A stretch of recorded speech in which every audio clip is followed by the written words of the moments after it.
Saudara-saudari sekalian, kiranya kasih pertolongan Tuhan terus melingkupi kita semua. Amin.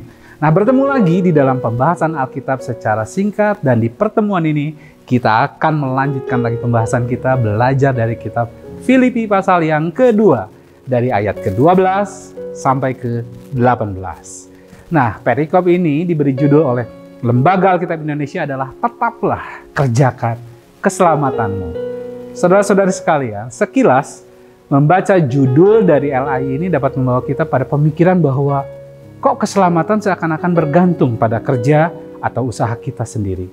Tentu saja jika kita membaca secara utuh surat ini, Paulus sama sekali tidak bermaksud demikian.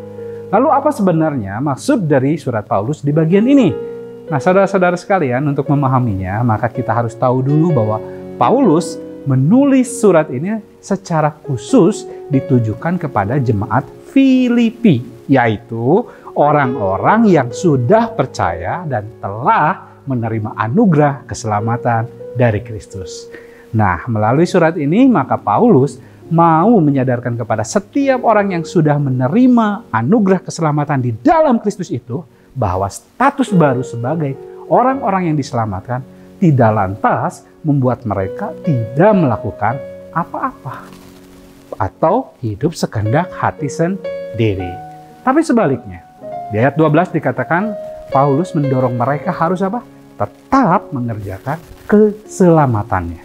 Istilah keselamatan di sini, saudara-saudara sekalian, memakai kata Yunani kater gazomai, yang berarti menyelesaikan atau mengerjakannya hingga akhir. Dari sini kita bisa melihat bahwa Paulus meminta jemaat Filipi untuk terus-menerus hidup selaras dengan ajaran keselamatan yang telah mereka terima. Mereka telah terbukti menaati Allah ketika Paulus ada di tengah-tengah mereka. Paulus ingin agar mereka menaati Allah sampai akhir selama hidup mereka, walaupun tanpa kehadiran Paulus. Jadi, mengerjakan keselamatan yang dimaksud Paulus mengandung pengertian bahwa senantiasa hidup berpegang kepada firman Allah. Di ayat 14, Paulus memberikan contoh yang praktis dari mengerjakan keselamatan ini, yaitu tidak bersungut-sungut dan berbantah-bantah dalam melakukan segala sesuatu.